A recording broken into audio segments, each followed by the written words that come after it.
Hello everyone, welcome back to my channel. My name is Sandeep Raturi. In this Power BI tutorial, you will learn how to solve a common issue when working with multiple date columns like order date and ship date in the same table. You will also learn how to fix inactive relationships in Power BI to get accurate results. This is one of the most important interview questions in Power BI. Now, understand the problem. Here you can see this is the customer orders data set where we have products along with order date and ship date, and both dates are in same data set. So this is the order data set and here we have order date and ship date. Now suppose I want to analyze the number of orders and number of shipments based on day, month or year, but here is the challenge. Which date should I use in the slicer or visual to filter the data? Order date or ship date? If I use order date as the slicer or in the visual, it will show the correct count of orders, but the shipment count will be incorrect. This is because the visual will filter the data based on the orders date and count both orders and shipments, which leads to the wrong shipment count. So for example, if I select 1st of January, as you can see here, it will only return the records where the order date is 1st January 2012, not the ship date. That's why the shipment data will be incorrect. So here you can see that number of orders for the 1st of January is 6, which is correct. Here you can see the order date. But for the ship date, here you can see that there is no 1st of January records. These all are belongs to 5th, 6th and 8th January. But here it is showing 6 shipment count, which is wrong. And now if I will select 1st of January ship date, so you can see that for the 1st of January we don't have any shipments. So here count of shipments it is showing blank, which is correct, but count of orders it is showing blank, which is wrong.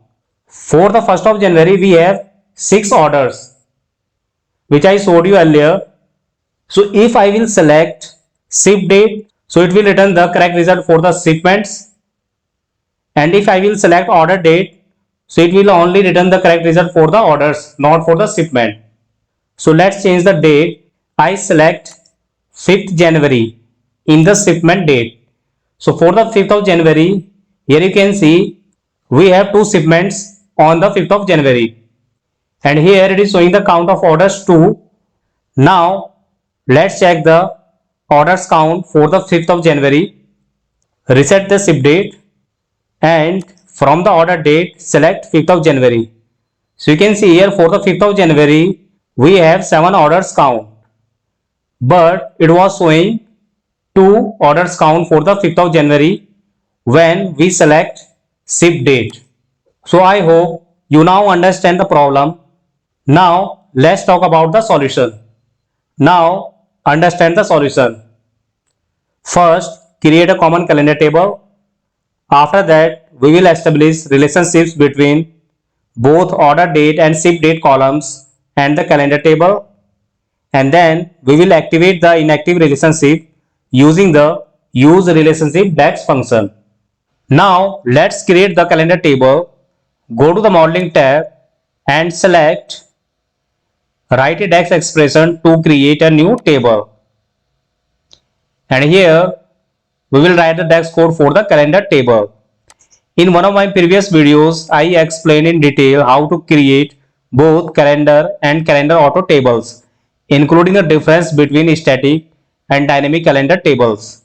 Feel free to check out that video for a deeper understanding. Now provide the calendar table name, calendar.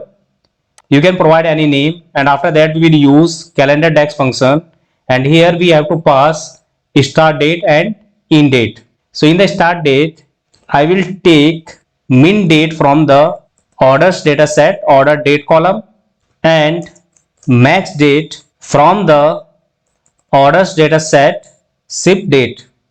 I will explain you why.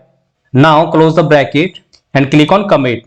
So if you see here, it will pick the min date from the order date and max date from the ship date. So now go to the table view, and here you can see the calendar table generate the continuous sequence of dates from the 1st January 2012 until 7th January 2016. I will tell you why. If you go to the orders data set, in the order date, min date is 1st January 2012 and max date is 31st December 2015. And if you look into the ship date, and if you sort ship date column as in descending order, so here you can see the max date is 7th January 2016.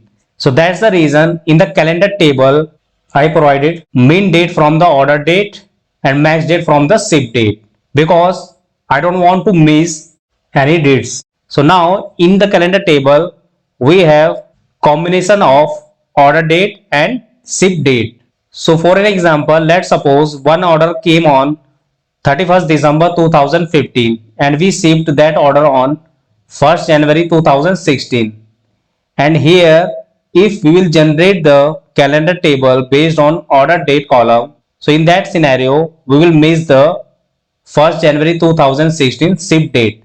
So that's the reason in the start date I pass the order date column, and in the end date I pass the ship date. So this is the dynamic calendar table. So we don't need to worry about any dates. And now we will create a relationship between orders table and calendar table.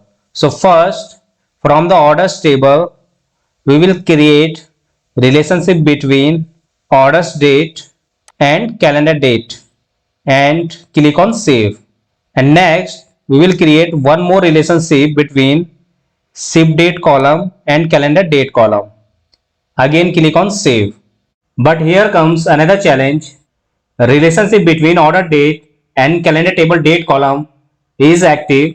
You can see the direct line between both columns, and relationship between ship date and calendar table date column is an inactive. You can see the dashed line between ship date and calendar table date column, which indicate an inactive relationship.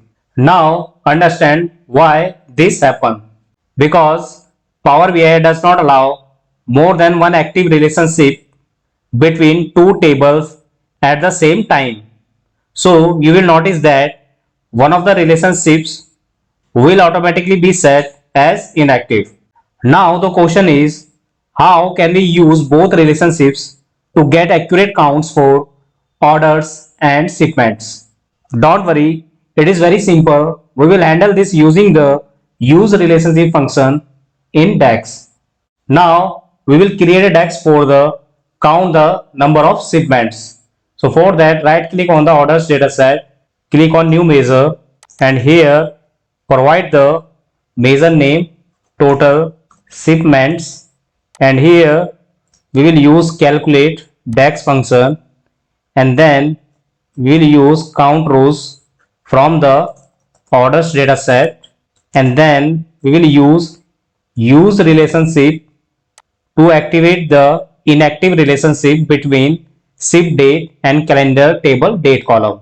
So first we will pass the calendar date column, and then we will pass the ship date column, and after that click on commit. So here you can see that this is a simple DAX code. First we use calculate, and then we count the rows from the orders dataset, and then we used use relationship DAX function, which will activate the inactive relationship between ship date and calendar table date column.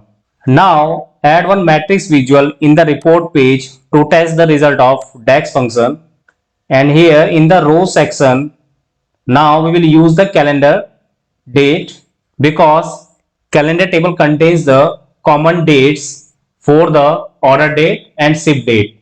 And after that, if you remember, we created relationship between order date and ship date to the calendar table date column. And from here just remove the quarter.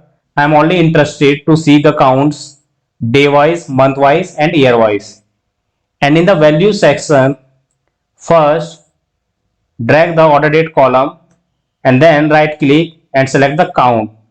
So this is the total orders, and now drag the total shipments measure, and let me increase the font size for better visibility. So here you can see that it is showing year wise, month wise and day wise total orders and total shipments. Now in the slicer we will add calendar date. Just right click on the calendar date and select date hierarchy.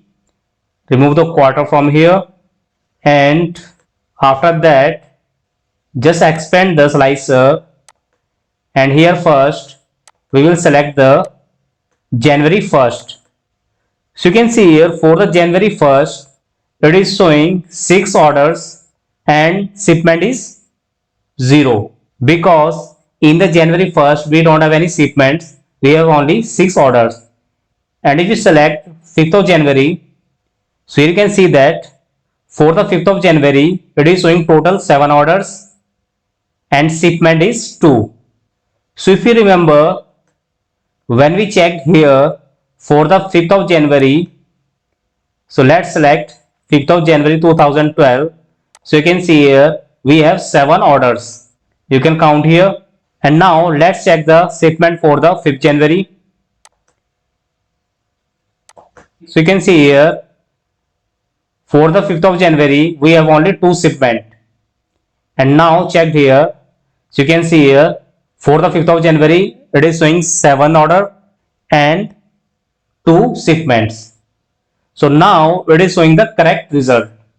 Why we did not create any measure for the orders?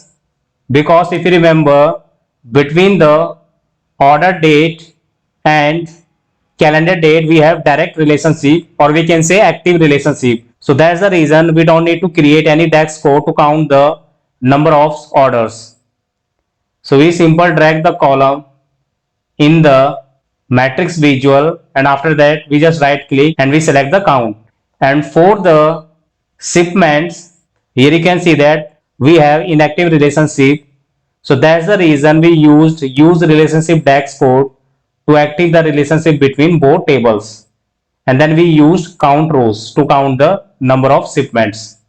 So I hope you got some clarity how you can fix the filter problem if we have an inactive relationship between the tables.